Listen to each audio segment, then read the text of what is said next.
Welcome to Filed, a monthly conversation with those of the convergence of data privacy, data security, data regulations, records, and governance. I'm Anthony Woodward, CEO of RecordPoint, and with me today is my co-host, Kris Brown, RecordPoint's VP of Product Management.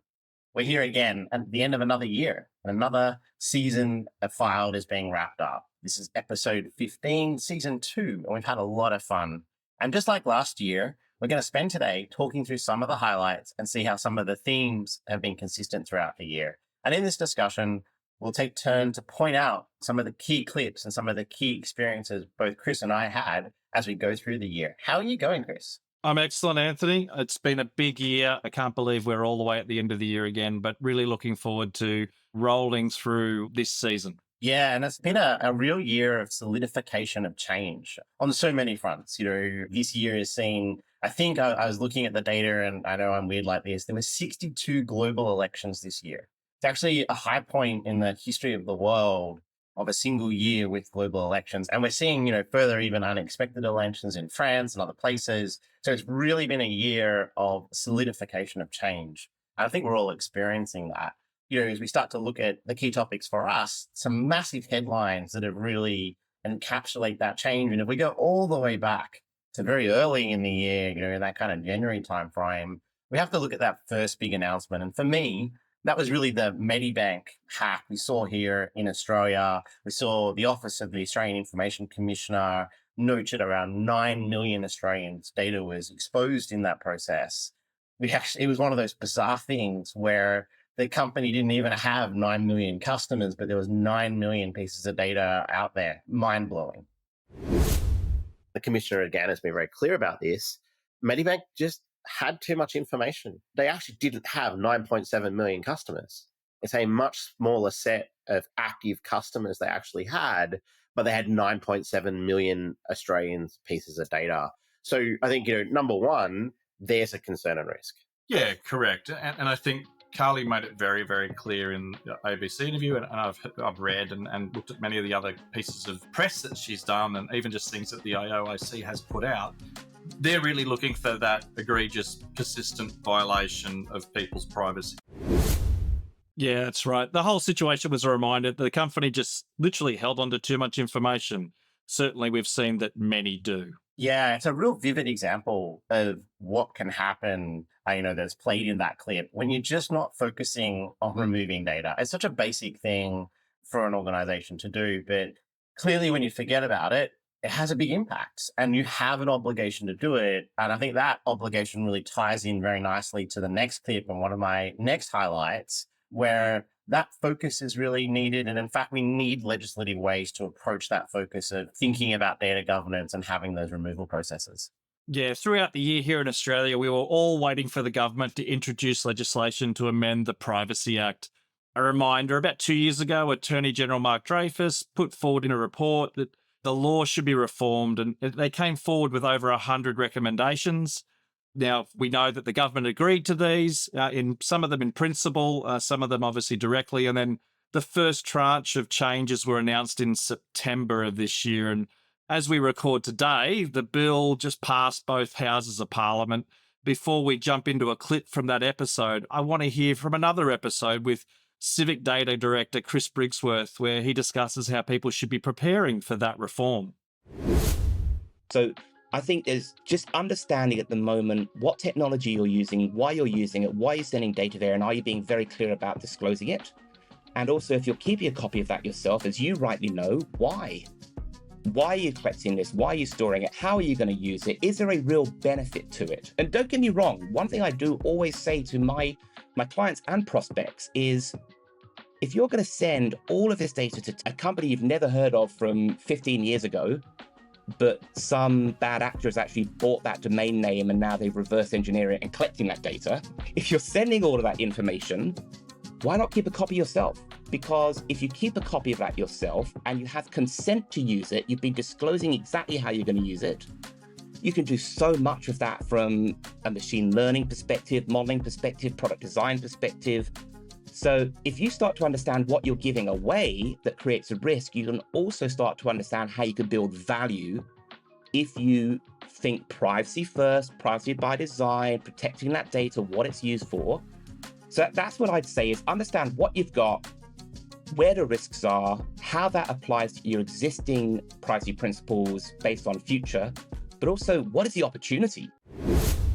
Great advice there from Kris. As that legislation goes through and becomes an act, there is so much that we can learn from in that clip. And so much of that episode even really got into the nitty gritty of how to handle the changes that you're not seeing just in Australia, but globally. Just that thinking alone is a great frame of reference, and it's really worth paying attention to. Yeah, and certainly once that tranche one dropped, we rallied the troops here at Filed. We brought back Chris Brinksworth and also introduced 11M's principal, Cassie Finlay. So here's a clip of Cassie giving an overview of the announced changes, and then we'll hear from Chris on how companies are reacting. There are some really important items in the agenda that Dreyfus introduced. So, for example, the tort for serious invasions of privacy, which brings in the possibility for individuals to seek redress for harms as a result of really serious, intentional or reckless breaches of their privacy or misuse of their information. And that's both intruding upon their seclusion physically into their space, or indeed the sort of more online versions of that around cyber stalking. And it extends to individuals and companies misusing information in a way that is reckless and brings harms. That's something that's been on the cards for a long time, so I don't think it was a big shock to anyone that one came through. The Children's Online Privacy Code as well is a welcome announcement. This is something we've seen in other jurisdictions around the world, putting in place some requirements in addition to the baseline requirements of the Privacy Act, but requirements that will address certain ways of designing, for example, educational technologies that kids are being presented in schools, and put a bit more of the onus onto the developers and the providers of those technologies rather than the poor schools and parents who are trying to navigate this stuff and work out, is my children's data safe being ingested into this tool, being used by this tool. It's going to be a bit of a way off, that code, but it's a very welcome introduction. Interestingly, one of the only reforms that is actually going to be reflected in organisations' privacy programs in a sort of very specific way is the requirement to be transparent about automated decision making. And that one, the requirement will be that you describe how if you are using automated decision making in your privacy policy. And of course, that one's in response in part to things like the robo-debt case. And again, that trust concept, that at the first step to being upfront with consumers and users of your services is to make sure they understand what you're doing with their data.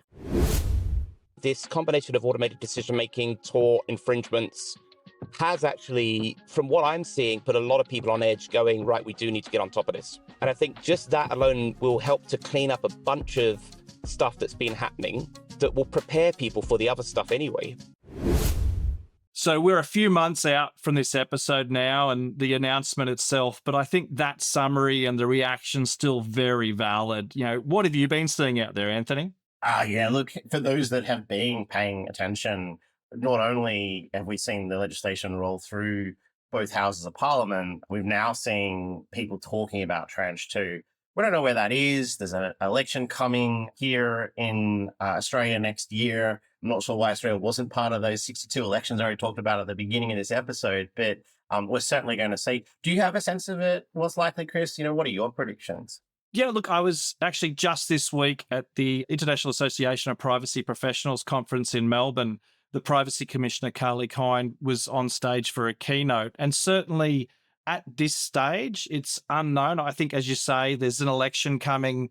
I think the industry would have loved for her to step up and say, here is an exact time frame for these things. But certainly she was a bit circumspect about with the election coming and obviously the legislation itself still very, very much in the getting done point and becoming that act. We're not quite sure yet, but there is certainly hope that we're going to see this sooner rather than later. For the listeners out there, the legislation tranche 1 only just was approved today as we record the episode. So it is really the evolving landscape. And going back to those clips we just played with Cassie, there is so much relevance there about those changes that really lined up very little amendments from the announcement to what was approved by both houses of parliament literally this morning. So it is somewhat hot off the press as we do this recap of the year. As we kind of switch gears a little bit, though, we've been quite Australian-centric with the new legislation coming down. It's quite an exciting time. But there's been so much going on in the world, and I really want to unpack what we've been seeing, not just in the privacy part of the three legs of the school, as we like to describe it here on Filed, but also in the cybersecurity elements of that. So as we look further afield, we had a great conversation with Soul Cyber CEO Scott McCready, who joined us in June, and really focusing in on those mid-sized companies and how they're solving their security problems when they don't have these large teams to deal with it, when there are these patterns of trying to engage with what is an ongoing 24/7 risk without the investments that make that way. It was a really great discussion, and I really think this clip stands on its own. Everyone wants to implement AI to have their own personal chatbot, and all of a sudden they're like, well, where's the data boundary? Because the data is everywhere, right? So to your point, it's becoming real for people as they try to figure out how to get leverage that they don't have grasp of their data and where it is and what's being done with it.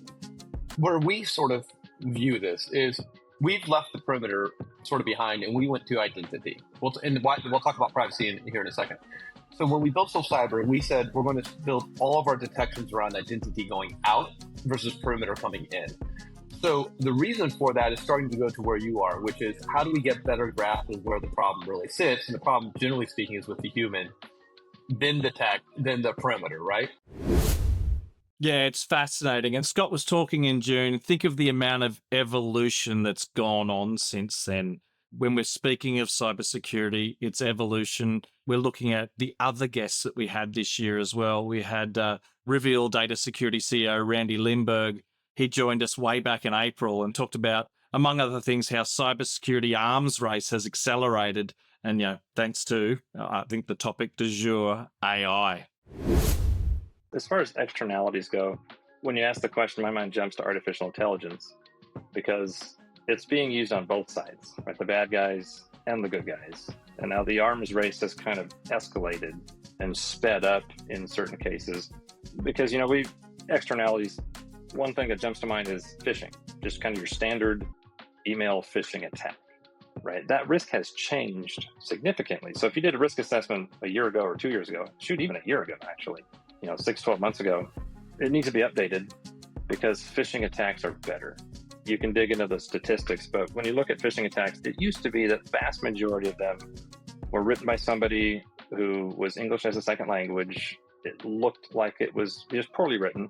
Now, the attackers can go out there, regardless of what language they speak, with the right prompts. They have ChatGPT or something like that, some kind of large language model, writing an email for them that's, in our case, in perfect English. Grammar's correct, spelling is correct.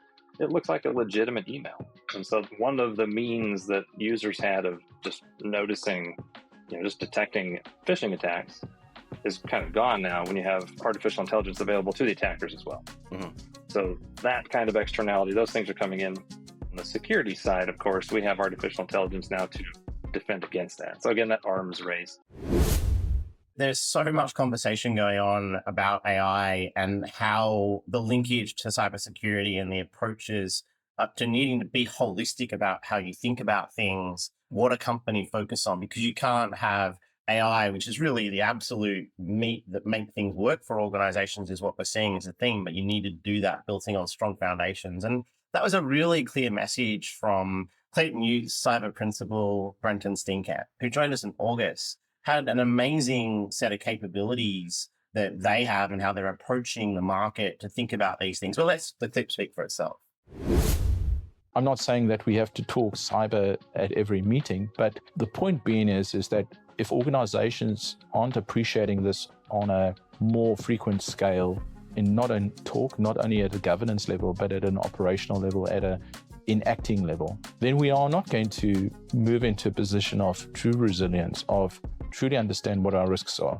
If we know what our data holdings hold, and if we know what our, let's call it, the crown jewels are embedded in a certain area, and we've done the necessary to mitigate the risk, be it from an external or internal threat, it changes the behavior that follows when an organization is faced with a potential ransomware event, or for that matter, a serious data breach or leakage event. it changes the response process, it changes the remediation process, and it changes the potential outfall from a reputational litigation aspect as well. And that brings in a holistic approach around how we as an organization, as individuals, but also as a state, react to these events.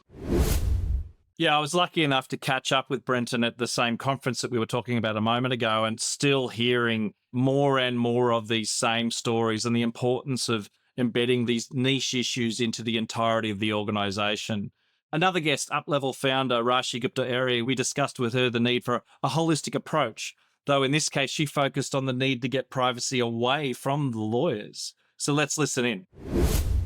A lot of the strategies I think the companies can adopt are very fundamental, and also they are cross-cutting. They are not just legal practices, but they are more practices that are strategic, that are rooted in data, and data touches all functions in an organization.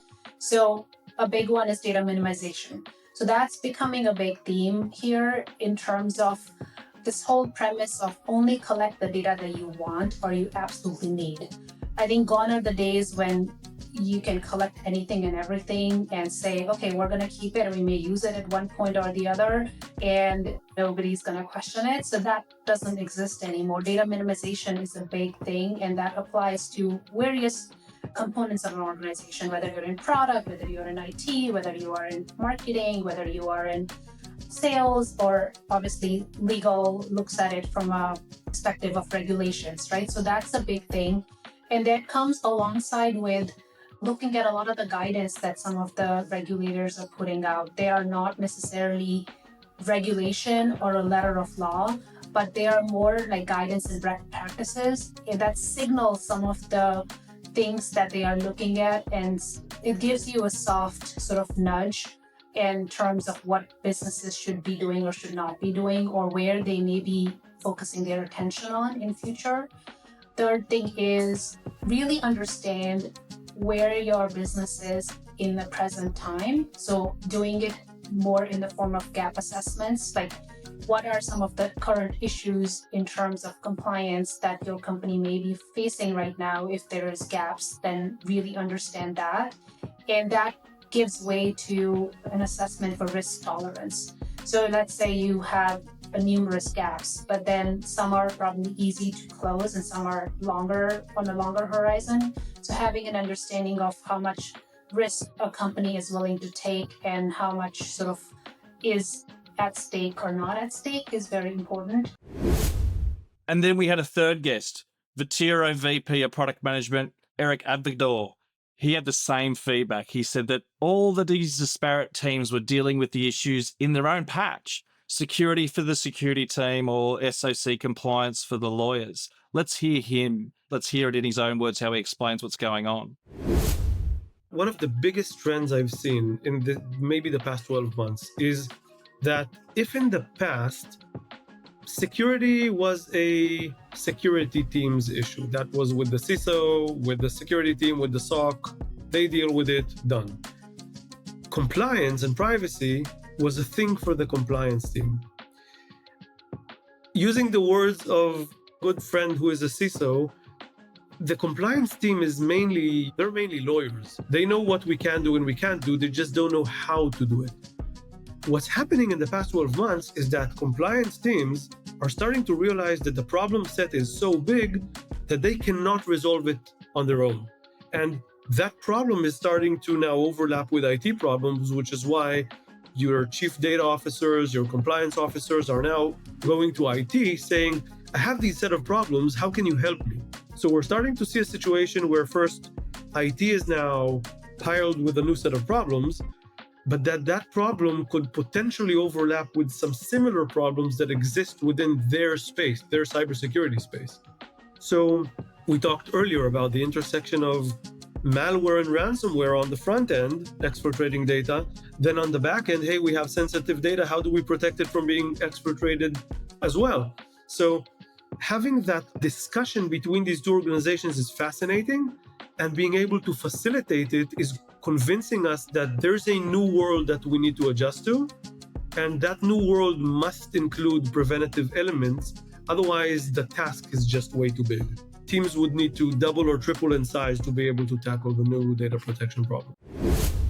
Amazing to see how in sync these all guests are. It's a common theme that we've seen throughout the year where the technology can solve these things, the standards and the drivers are there. It's just bringing this together and allowing executives and boards to pay attention to it.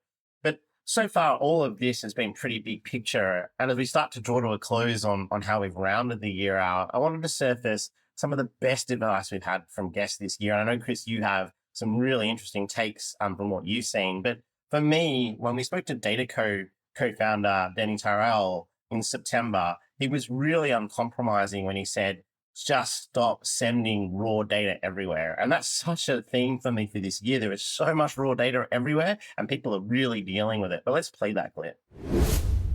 Just stop sending raw data or storing raw data everywhere. It sounds like a really boring thing to say. And I know you guys probably have a lot of thoughts on this in terms of what you do inside of organizations, but there's just no excuse for it anymore. There's so many different approaches, and I do want to get to the point of talking about the right use cases and getting through, but just know that there's no excuses for some of these large scale data breaches because you just sent the data to the wrong place, or I've just been storing things for so long. It's just like, get the fundamentals right, because it doesn't matter how much we want to try to think about a greater future and what we can all do together and the best uses of data. If people don't do the right things in terms of the fundamentals, we're just going to keep seeing these breaches, and we're going to keep getting more legislation, and we're going to lose the trust of the individual consumers, kind of to your point before, Anthony. And that's really what's going to harm us all. So it's kind of like, think big and talk about what you can do, but you have to do the basics right. And another quick tip from RecordPoint's very own Dr. Miles Ashcroft. Not only is he fantastic at tipping fantasy football, but he's also able to help us identify the difference between risk and compliance, and at least in his opinion. So, which from my side, I tend to agree with, well, usually anyway. The way I tend to think about risk and compliance is almost as a continuum, and there is an intersection between them and they sort of overlap. But one is not the same as the other. And I think it's often a mistake that practitioners make, and also companies make, when they start to think about compliance as their means of ensuring that their business is, for want of a better word, safe or risk-free. You can tick all the compliance standards that you like. So compliance for me is more around adherence to standards, adherence to regulatory requirements, adherence to particular internal policies that you may have. But it sits within this much broader, I suppose, superset of risk. And risk is really taking a different approach, whereas compliance is more bottom up, like I've got a set of things that I need to comply with, and they're at a quite micro level.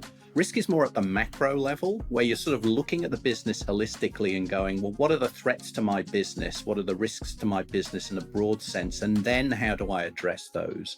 So ideally, they should sort of meet in the middle. And just for a side note, particularly for Miles, who I know loves this podcast, I did beat Miles in the fantasy football in the week just gone. So big win to me, but I'm sure he'll get me back in the final, which are coming up soon. We're nearly done, Kris, but one of my favorite episodes, and we really delved into detail, was Vaughan Pemler, who runs Filers Keepers, managed to run into Vaughan at a whole bunch of conferences this year, certainly put a little bit of nectar and cups away at different times debating these issues, but he did a really awesome podcast with us and a really interesting take on the value of deleting data and how it actually makes you a trustworthy company. Let's listen in. I believe that data deletion or records deletion, destruction, is the ultimate sign of trust. It's basically when you tell your stakeholders, your customers, employees, we will let go of your data because we feel that your privacy, security, and well-being is more important than our short-term economical gain. Yeah. So the fact that you can actually say, I dare to delete. Yeah. We even have a t-shirt, I dare to delete data. We had them out during conferences, but that is a real sign of that trust. And we have done a bit of a survey with another company, and it actually showed that if you are actively deleting data and you're transparent about it, because you do need to brag about it, you can increase consumer trust with 50%. So the fact that I got hacked, but I didn't have your data anymore, so there was nothing to share, is something that people really, really appreciate. It's very scary because it's against human nature. By origin, hunter-gatherers, we need to gather the items to survive, yeah? And the same goes for information. And just one more from me, a final thought from our first guest of the season, all the way back to Dr. Dara Hoffman, taking it right back to the start. We've talked about a lot of the high-level stuff this year, AI, privacy law, security, but let's not forget what underpins success in these areas and ensuring that you've got all of your data well managed. And as you know, who's really good at that? Records managers, that's who. Dara had a great analogy for the field. Let's take one more listen before we say goodbye.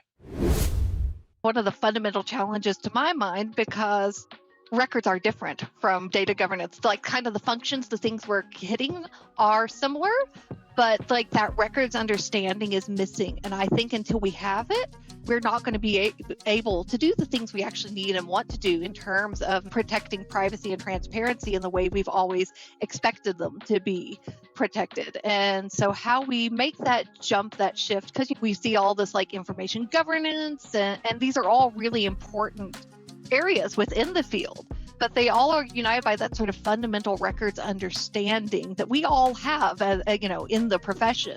And so how we do that branding, I think, is one of the most critical pieces of what we do, because one of the things that you see now, of course, is pieces of what we do being broken off into all these new sexy competencies that don't have that understanding, those fundamentals that we have, and you see it getting done wrong because it's not under that broader kind of vision, if that makes sense. My husband's a plumber, and where we've arrived at is that we're kind of like sewage. Everyone just knows it's expected to work. No one wants to talk about it until the pipe breaks and there's crap spilling everywhere. And that's where we are right now. But no one wants to call the plumbers because it's not, sexy. They're like, oh, why don't we bring in a drone to fix it? Thanks for this, Kris. It's been a real tour. I've loved doing this with you again for season 2. It's been amazing to sit here and really take these opportunities to speak with absolute experts in their field every month. We've had an amazing set of guests, and I thank them again for making the time and coming and having a conversation with you. But I also want to thank you, Kris, for co-hosting with me. It's been quite a rush, and I'm really looking forward to season 3. Absolutely, Anthony. I think it's been great. I'm looking forward to next year already. We've started the planning. So to everybody, a happy holidays and looking forward to next year. We hope you, listener, who are, in fact, the most important element of our podcast, we do this for all of you that are out there listening. Please give us feedback. We're going to be back in your feeds next year, where we have a whole bunch of really exciting guests. I think season 3 is going to even top season 2. I thank you all for listening. Have a wonderful holiday period. I'm Anthony Woodward, and look for us out on social media, searching for RecordPoint. And I'm Kris Brown, and we'll see you next year on Filed.